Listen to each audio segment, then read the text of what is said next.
Olá você telespectadora, olá você telespectador daqui da TV Cultura Litoral. A partir de agora você acompanha a edição do Opinião 2.0 desta quarta-feira, 16 de março de 2022. A convidada aqui para analisar as notícias com você hoje, a comentarista, é a jornalista Solange Freitas. É provável que durante o programa a gente tenha a entrada também do comentarista, médico, advogado Arnaldo Haddad. Vamos começar conversando, Solange, sobre as chuvas de segunda-feira. Choveu torrencialmente aqui na Baixada Santista.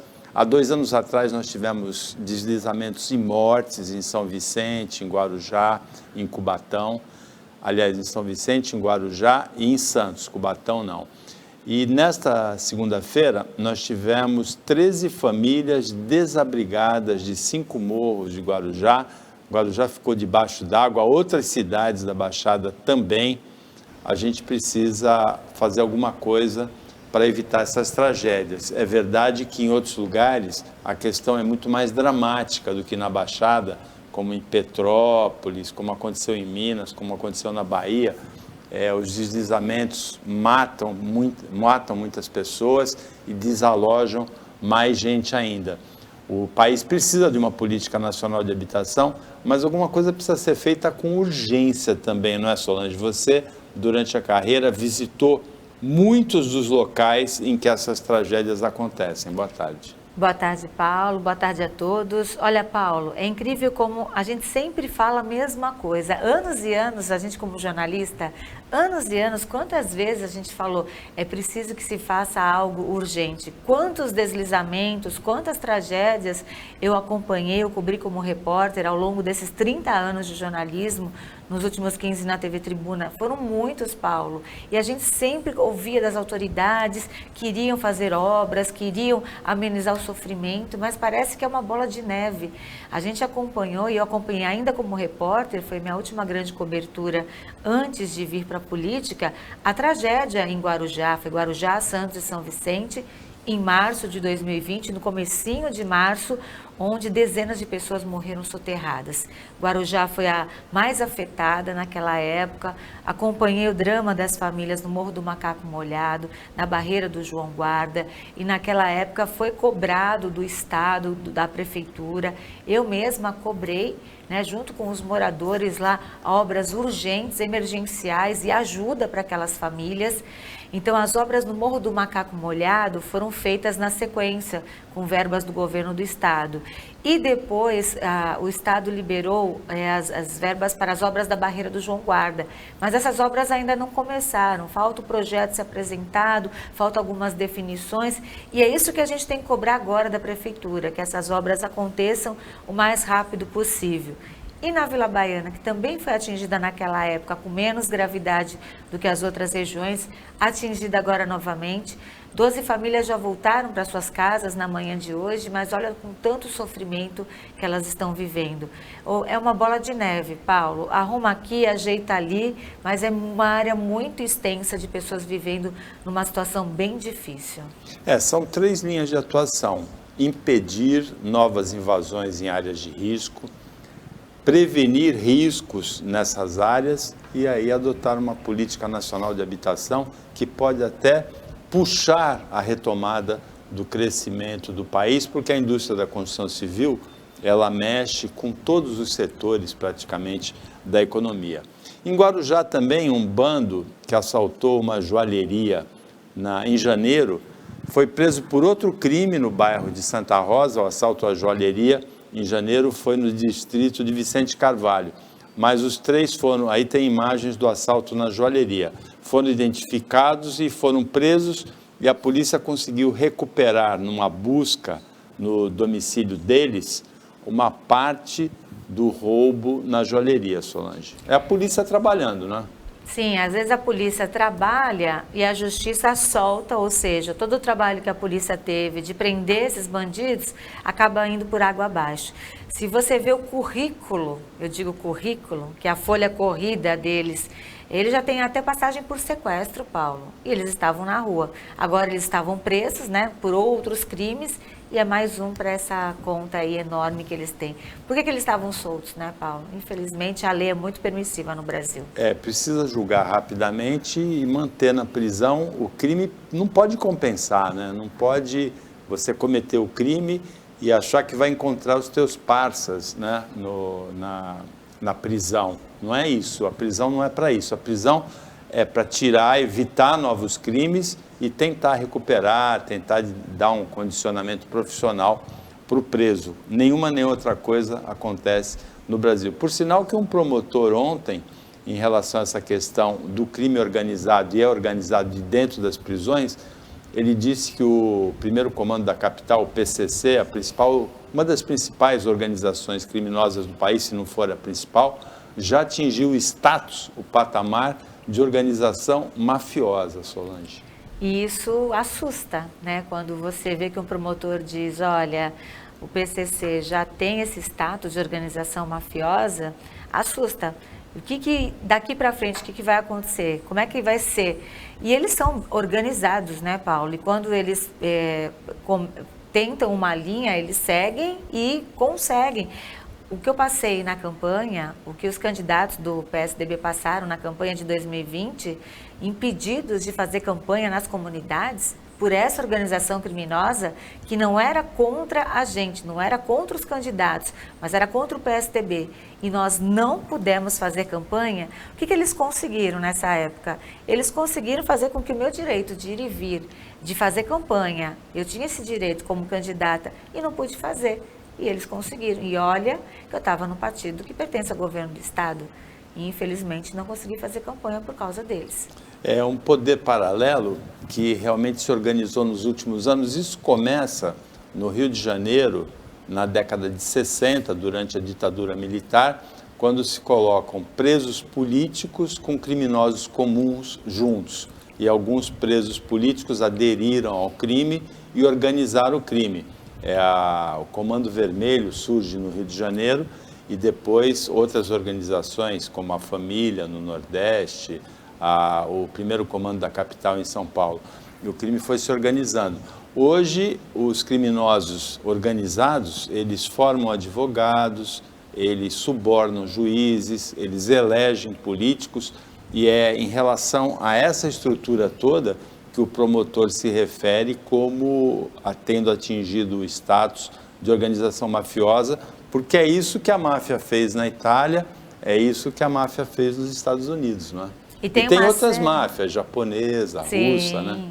Tem uma série, agora eu não sei se é na Netflix, que fala como surgiu o Comando Vermelho, como surgiu o PCC. É interessante de você saber todo esse histórico. Mas acho que digita lá no Google, procura uma série sobre essas organizações criminosas, é rápido de ver e você entende como é que isso surgiu e por que hoje está nesse nível. Eles têm não só o poder de impedir a ida e a vinda, né, o direito constitucional de ir e vir, como a Solange falou, mas também tem poder de vida e morte, né? Tem o Tribunal do Crime e as autoridades policiais, a estatística das autoridades policiais, a sensibilidade deles é de que cada 10 crimes cometidos no Brasil, entre 6 e 9 homicídios se devem a tráfico de drogas, dívidas por drogas, disputas de ponto de drogas. Tem autoridade policial que acha que é 60%, tem autoridade policial que acha que chega a 80%, 90%, mas ninguém fala de menos de 60%. Então, a maior parte dos quase 60 mil homicídios que o Brasil tem por ano se deve ao crime organizado, principalmente no tráfico de drogas. Paulo, na campanha eu tive que ir para o Tribunal do Crime, para as ideias, como eles falam, porque eles não deixavam a gente entrar nas comunidades. Um dia eu estava gravando o programa eleitoral na Ponte dos Barreiros, eu tive que ir lá, para a Quebrada, falar com o pessoal do crime. Eu tive que ir para esse Tribunal do Crime, foi uma coisa impressionante. Você foi conduzida lá? Eu tive que ir, fui conduzida, porque eles acharam que eu estava não respeitando o salve deles. E eu estava respeitando, eu estava gravando na Ponte dos Barreiros e tive que ir lá falar com eles. O salve é o impedimento de entrar na comunidade. Isso, o salve era o impedimento, o salve deles era o impedimento de quem era do 45 entrar na comunidade. Eles acharam que eu estava desrespeitando, com 20 dias de campanha eu tive que ir lá falar com eles. E isso se deve ao tratamento que o governo estadual deu aos comandantes do crime nas prisões, né? Isso, eles eram contra a forma como o governo do estado estava conduzindo isso. E que é retirada de privilégios, né? Sim, e aí quem paga a conta foi a gente. A gente pagou essa conta bem cara durante o processo eleitoral. Bom, para a gente terminar esse bloco com um pouquinho melhor, a gente falou de 2 problemas graves em Guarujá, tanto da segurança como das áreas de risco, né, dos desabrigados, dos deslizamentos. Mas também em Guarujá está registrada no G1 hoje, no site G1, uma história super bonita. 2 irmãos ficaram órfãos de pai pequenos, logo depois perderam a mãe também e foram criados em abrigos. É aquele tipo de criança que a gente no Brasil acha que tem tudo para dar errado, né? Criado no abrigo até os 18 anos. Eles permaneceram juntos, unidos, venceram essa etapa da vida e um deles, hoje, aos 29 anos, é professor de tênis de mesa de crianças de abrigo. É uma história muito bonita, tem um componente de vitória pessoal e tem um outro componente de gratidão, né, Solange? E olha que exemplo desse professor, que bonito, e é bonito a gente falar sobre isso, Paulo, para dar exemplos para outras pessoas, para que o governo, o poder público, ajude mais essas entidades. E porque, por exemplo, lá na ponta, nas comunidades, Paulo, que eu ando bastante, os serviços que são oferecidos ali para a população, na área esportiva, cultural e outros profissionalizantes, muitas vezes não é o poder público que dá, são as entidades, são as ONGs que fazem esse trabalho e às vezes o poder público não está ali ajudando para que essas ONGs consigam atender mais pessoas. E quando você vê uma história tão bonita, você vê que dá para você ajudar essas famílias, dá para você ajudar essas pessoas com esporte, com cultura e com educação. A jornada dupla, a jornada integral, né, a educação em período integral, ela tem essa finalidade, preparar no esporte e preparar na cultura, dar uma opção de vida, principalmente para as crianças mais carentes, porque as crianças das faixas de renda mais privilegiadas, elas têm acesso aos cursos de línguas, à escola de balé, às escolinhas esportivas, né? Nas faixas de renda mais carentes, nas crianças mais carentes, as crianças mais carentes é que não têm acesso a isso. Agora, a conta que precisa ser feita é que R$1 investido no esporte ou investido na cultura, principalmente no esporte, que tem essas 2 vertentes, né? Vai ser dinheiro economizado na saúde depois, R$5 ou R$6 para cada real, e vai ser dinheiro também, recurso economizado em presídio, porque você dá uma opção fora do crime para a criança mais carente, tanto pelo esporte como pela cultura. Pelo esporte ainda tem o valor a mais que é a saúde, né? Prevenção sempre, né? A gente fala da prevenção na saúde quando as pessoas não conseguem nem marcar um médico, as mulheres não conseguem marcar um ginecologista, uma consulta, quanto mais fazer um exame, e ainda reclamam depois, a população vai no pronto-socorro e às vezes nem precisa tanto, ou porque uma doença acabou ficando pior e ela foi no pronto-socorro, só que ela não consegue marcar médico. É a prevenção, mesmo caso no esporte e na educação. Se tivesse esse investimento agora para fazer esse trabalho preventivo, você não precisaria lá na frente estar construindo tantos presídios, fazendo tanta coisa assim, a polícia não trabalharia tanto se a gente tivesse prevenido o social aqui atrás. Parabéns ao professor de tênis de mesa Juramir Valentim, de 29 anos, e que o exemplo dele inspire novas histórias desse tipo no futuro. O Opinião 2.0 volta depois do intervalo.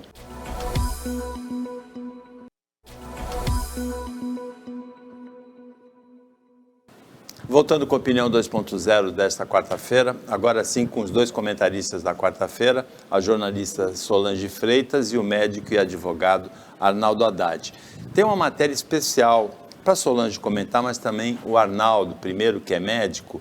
Ontem uma mulher fez uma endoscopia em Guarujá, Arnaldo, e pegou o carro, voltando para Bertioga pela Rio Santos, ela deu uma apagada, o carro capotou, e ela bateu numa árvore. Felizmente, ela não ficou ferida, não teve consequências graves, mas vale a pena um alerta, né? Tem certos procedimentos que são feitos que a pessoa não pode sair sozinha do procedimento e principalmente dirigir, não é? Boa tarde. Boa tarde, Paulo. Boa tarde, Solange. Boa tarde aos telespectadores e a nossa técnica. Olha, Paulo, todas as clínicas de endoscopia, eles orientam, quando a pessoa vai do preparo, que não deve voltar de bicicleta, não deve voltar de moto, nem voltar dirigindo. E deve ir com alguém, para esse alguém, porque mesmo que ela fosse voltar de ônibus, também não devia. Ela podia ter. Porque tem gente que demora mais para metabolizar o anestésico. Porque você toma um anestésico, você toma um propofol, às vezes fentanil, depende do que o endoscopista gosta, né? Então, ele pode ter o propofol, então ele metaboliza rápido. Mas a pessoa pode ter uma metabolização mais lenta.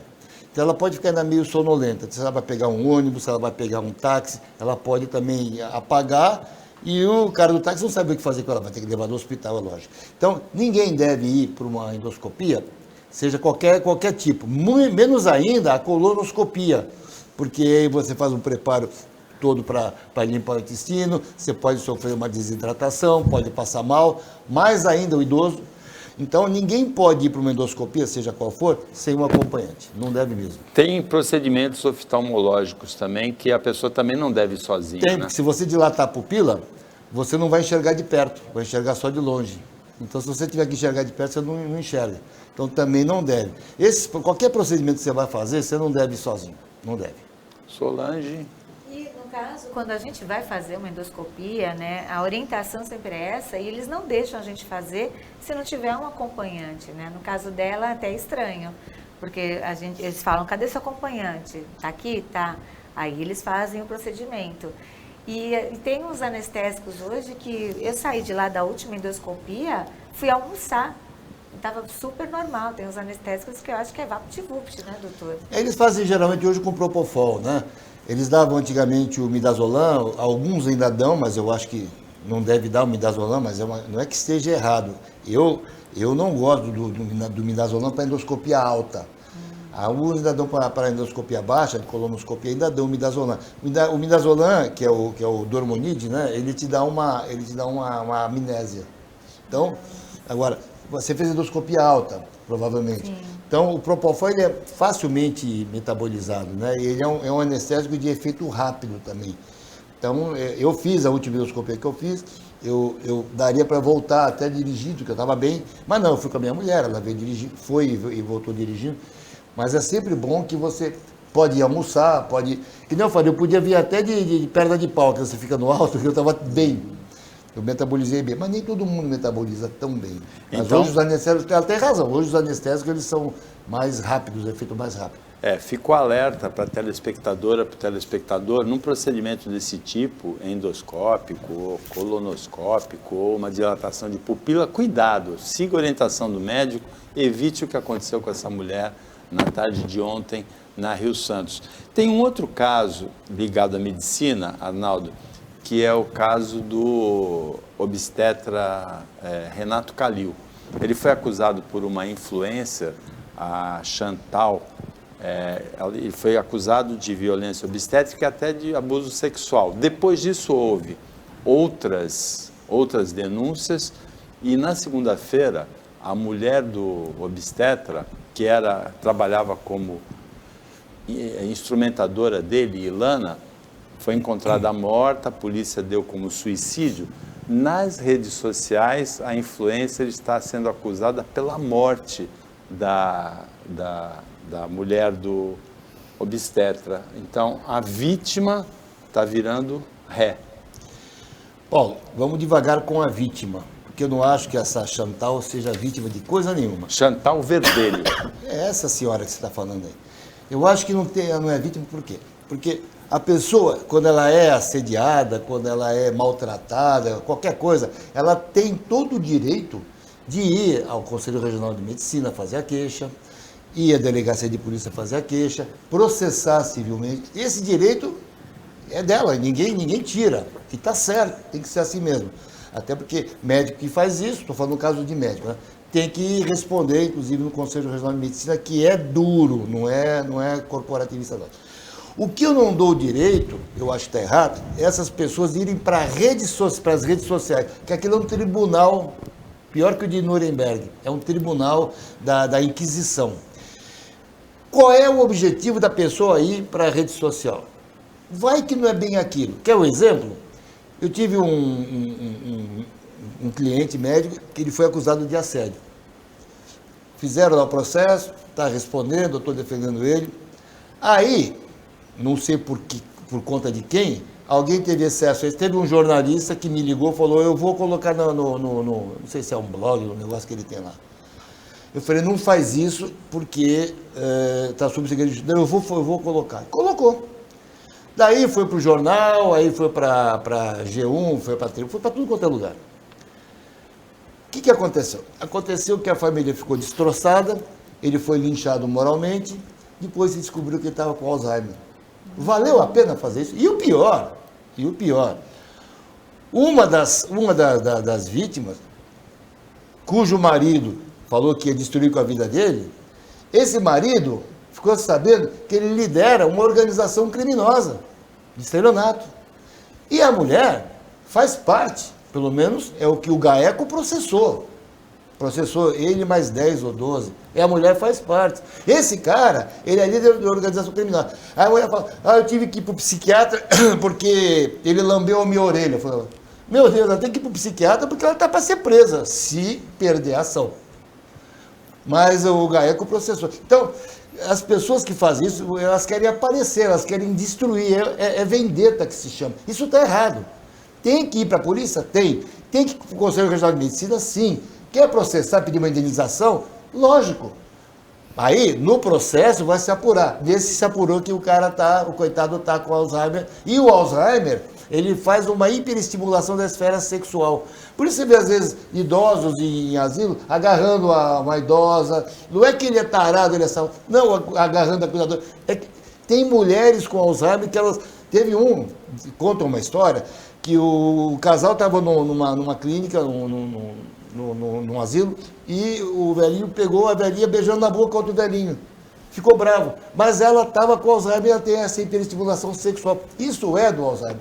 Dá o direito dele fazer isso? Não. Por isso que ela tem que procurar os direitos dela. Mas ir para a rede social como foi para a imprensa, não só a imprensa, foi também para a televisão, a mídia toda. Isso eu acho que não está certo. Então essa Chantal, não vou dizer que ela teve culpa, porque teve uma outra que acusou ele de assédio. Essa Chantal só falou que ele maltratou. Se ele maltratou, o CRM já está apurando. E o CRM é duro. Eu sei que eu advogo lá, ele é muito duro. Agora, e destruir a vida... Você pega uma pessoa que não é a esposa dele, que é nutricionista e instrumentadora. Vai que a pessoa tem uma tendência para o suicídio, uma tendência para a depressão. É o gatilho. Não estou dizendo que foi, mas pode ter sido.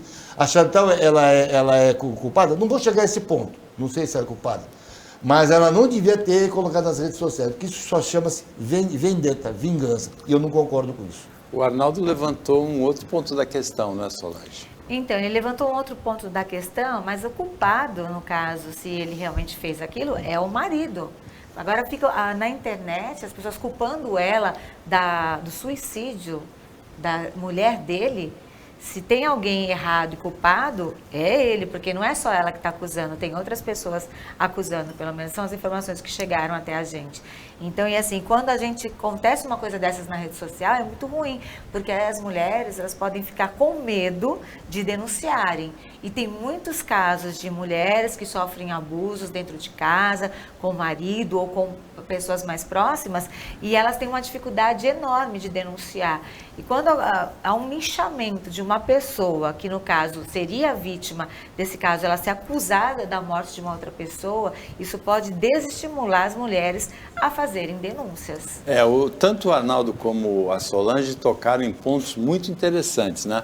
O Arnaldo, a denúncia no canal correto, não na rede social, porque a rede social ela condena antes do julgamento. A Solange, você acusar a vítima pela morte da mulher do obstetra, pode desestimular outras mulheres vítimas de violência, não só obstétrica, como sexual, como violência doméstica, pode desestimular a denúncia. Deve fazer a denúncia e deve fazer a denúncia sempre e sempre no canal certo.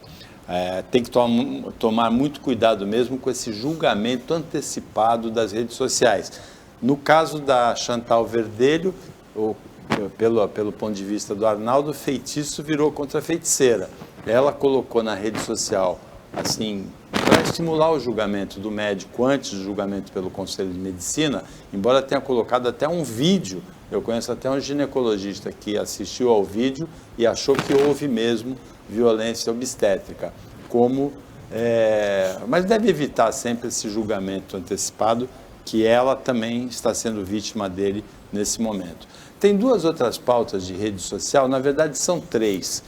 Uma delas, um personal trainer, ele flagrou a mulher dele num carro transando, fazendo sexo com um homem de rua, espancou o homem de rua.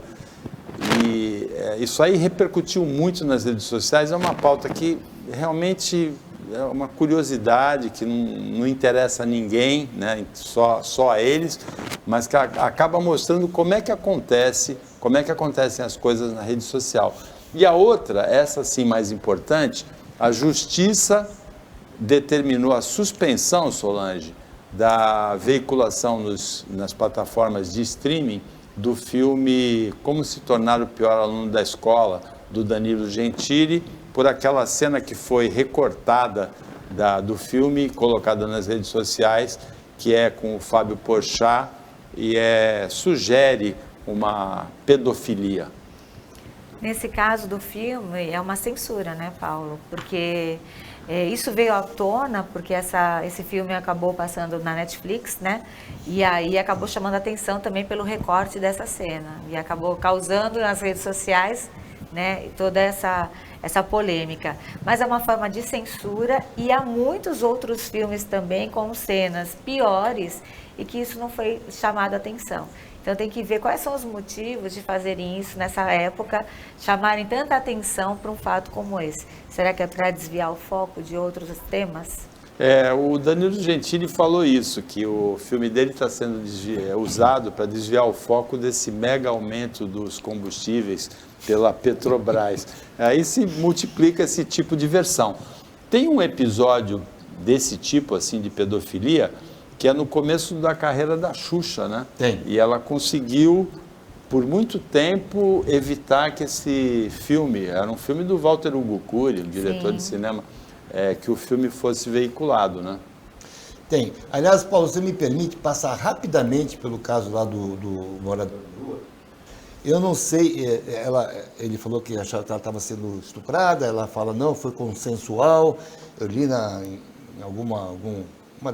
sei lá qual foi o órgão que divulgou. E depois disso, ele disse que é estupro porque ela estava num surto psicótico, mas ela estava com o carro da família, então, né? Estava num surto psicótico e eu acho, também não vamos julgar, não vou querer agora julgar, se eu falei que ele não pode julgar sem mais, dá a impressão que ele está querendo tirar a responsabilidade, porque ele sabe que errou, porque ele fez justiça com as próprias mãos.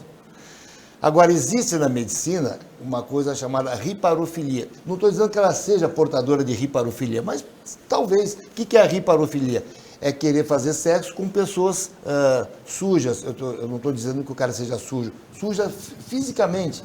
O morador de rua, ele tem dificuldade para tomar banho. Então, ele é uma pessoa que está pouco asseada, vamos dizer assim, porque hoje a gente tem que tomar cuidado com o que fala, né?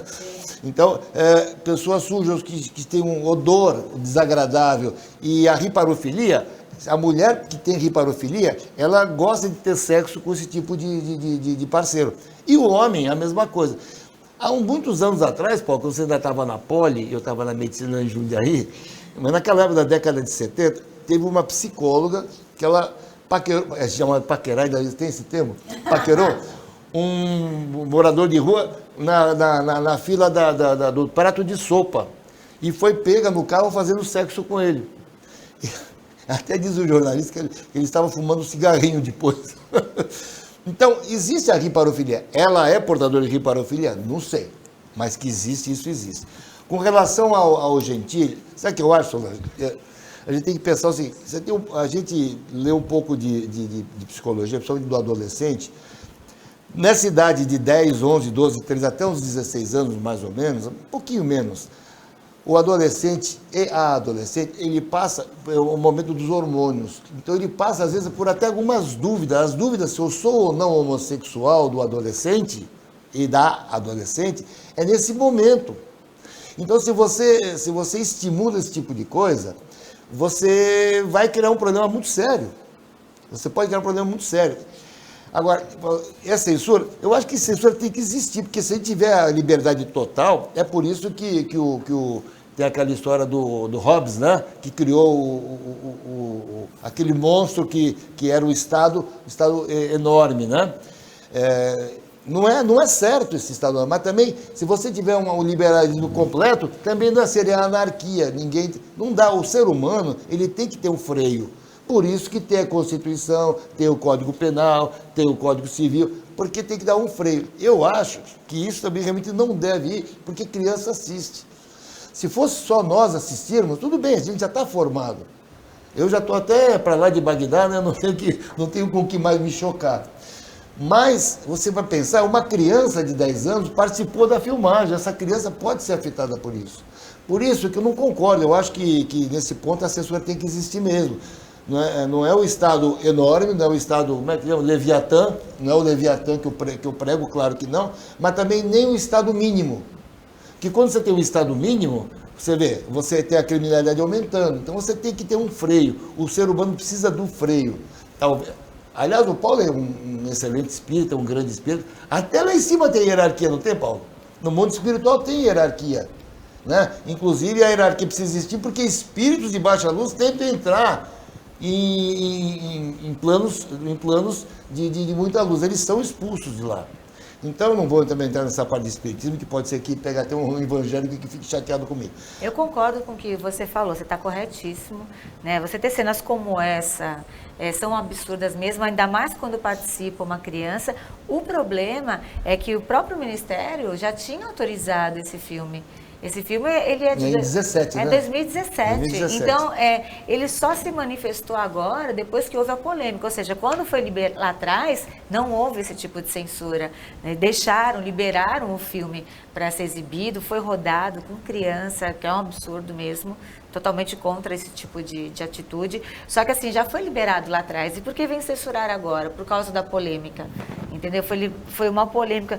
Então a gente tem que buscar lá atrás. Por que foi liberado? E quantos outros filmes podem ter cenas chocantes como essa que foram liberados também? O filme da Xuxa, a mesma coisa. O filme né? da Xuxa, eu que é bem a ver. mais antigo. Você viu esse filme? Eu vi essa cena, eu vi. A discussão é que o filme entrou em fevereiro no catálogo da Netflix e entrou com uma classificação de idade completamente errada, próprio para 14 anos, né?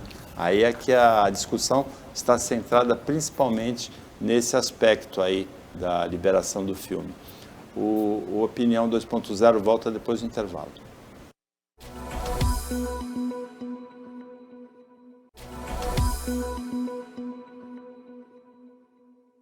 Voltando para o último bloco do Opinião 2.0, nesta quarta-feira, analisam as notícias com você a jornalista Solange Freitas e o médico e advogado Arnaldo Haddad. No intervalo a gente conversava de política, então eu vou colocar para Solange, depois para Arnaldo, uma pauta política. A Carla Zambelli, o Netinho e o Maurício do vôlei se filiaram ao PL, o mesmo partido do Jair Bolsonaro, o PL do Valdemar da Costa Neto, aquele, né? O boy. Quem deve começar a comentar essa notícia, hein, Paulo? Quem? Você, lógico.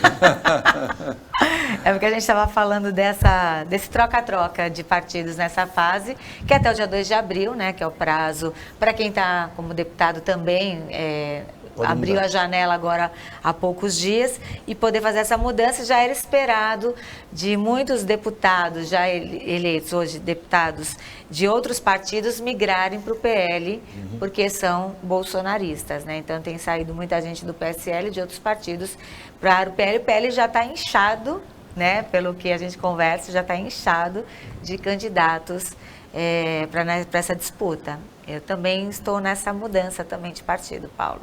Você já definiu a mudança? Já, estou saindo do PSDB e indo para a União Brasil. O Arnaldo ficou feliz, né? Muito. Foi um exorcismo político da Solange. Parabéns. Vem cá, esse Netinho quem que é? É o sambista. Netinho de Paula. Ah, não é aquele que batia na mulher, não é? É ele Que mesmo. foi candidato a senador pelo PCdoB? Perdeu na reta final para... Agora, como é que pode? Me diga, o cara saiu do PCdoB e foi pro PL. Como é que é o nome daquele cara que era o líder do PCdoB, era deputado federal, que foi ministro da Defesa? Já lembro o nome dele, o que tem a lei do Saci, não é? Isso, me falaram assim, esse cara falou para um amigo, uma pessoa muito chegada a mim, eu não sou comunista. Meu Deus, você está no PCdoB? É. Para mim, desculpe, para mim comunista e nazista são filhos do mesmo maldito ventre. Para mim são. Para mim o fascista e o comunista não tem diferença nenhuma. Eu não sou bolsonarista, voto do Bolsonaro se ele tiver no segundo turno com o PT, não tem dúvida nenhuma. Se ele tiver com o Dória, com o Dita Dória, eu voto nele também. Agora, eu gostaria muito de votar, Paulo, no Leite, que é o governador do Rio Grande do Sul. Acho um cara centrado, acho um jeito que eu gosto muito do estilo dele. Mas agora, vou falar, mas o Bolsonaro ele foi um dos partidos mais fisiológicos que tem.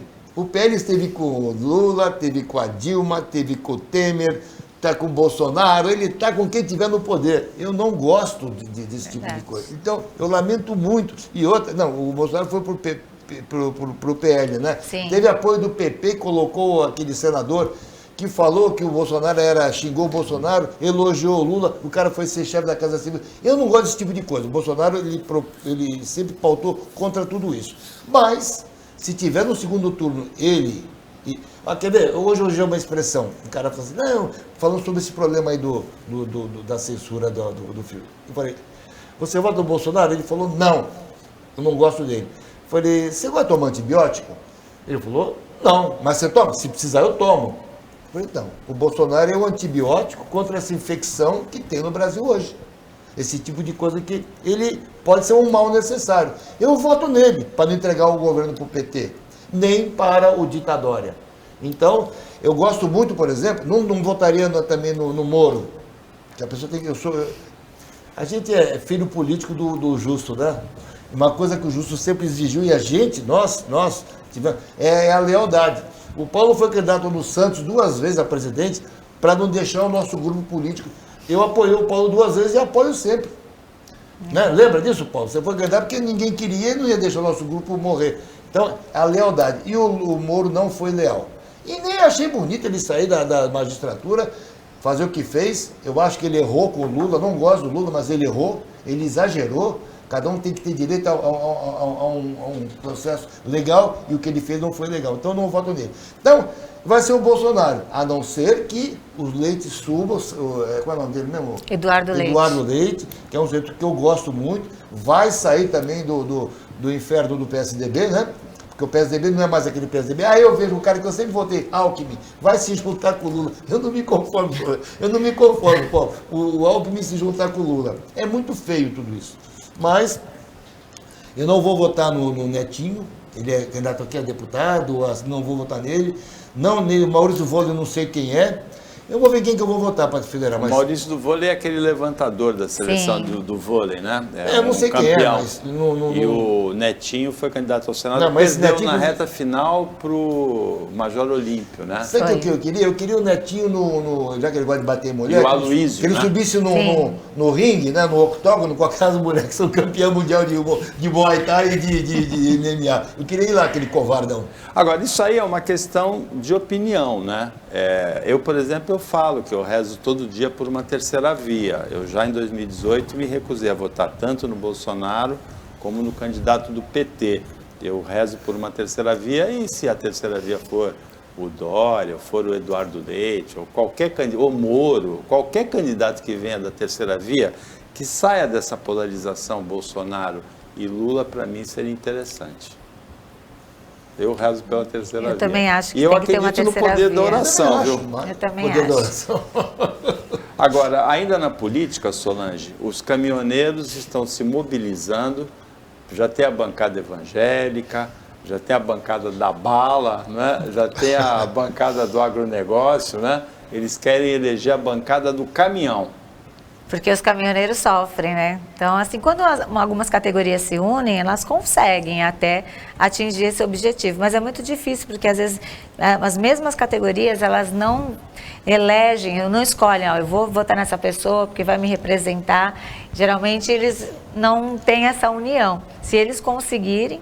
Hoje, por exemplo, teve uma confusão, né, nas estradas por causa do congestionamento de caminhões, que não é culpa dos caminhoneiros, né, é culpa das empresas que não fizeram essa programação.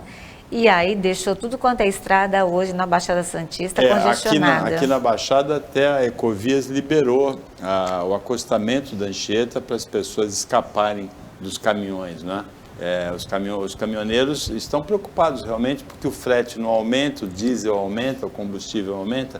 Agora, a gente pensando, se eles se organizarem, conseguirem eleger nos 27 estados, conseguirem eleger um deputado, já fica uma bancada bastante significativa. Sim. São 26 estados e mais o Distrito Federal, né? Se os caminhoneiros se organizarem, eles conseguem eleger uma bancada de 26, 27 O problema deputados, às vezes né? é a vaidade, né? Lançam vários candidatos que representam a categoria e você divide votos e não elege. Tem uma pauta interessante também para a gente fechar o jornal de hoje. Nas chuvas de segunda-feira, é uma pauta que está com grande repercussão nas redes sociais. Aqui no Opinião você sempre fica sabendo tudo que está com grande repercussão nas redes sociais, como o caso do Danilo Gentili, como o caso do obstetra Renato Calil, da mulher que se suicidou. Em Guarujá, durante as chuvas, uma dupla de barco se mobilizou para entregar uma pizza, Solange. Olha, pior que toda vez que tem chuvas, a gente vê as pessoas saindo de caiaque, de barquinho, às vezes improvisam quase uma jangada com um pedaço de madeira, mas esse daí surpreendeu. Fazer uma entrega de pizza no meio de uma enchente, surpreendeu. É difícil, né, de imaginar que você pediu a pizza, e aí você começa a pensar, acho que o motoqueiro não vai chegar aqui, ou o ciclista, né, ou Uber, ou alguma coisa assim. Agora, a pizza chegar de barco, como nessa imagem aí, é alguma coisa completamente inusitada, né, Arnaldo?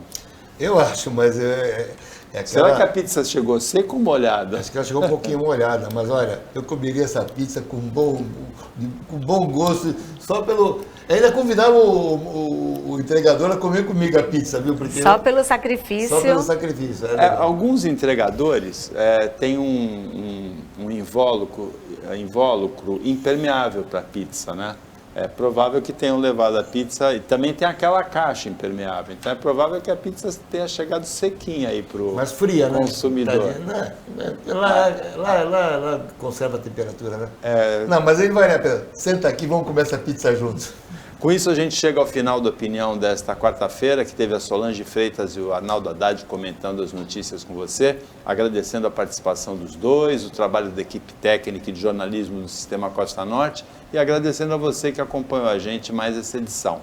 Até amanhã nesse mesmo, aliás, amanhã num horário diferente, 12:45, que tem transmissão de jogo da Europa League aqui na Rede Cultura.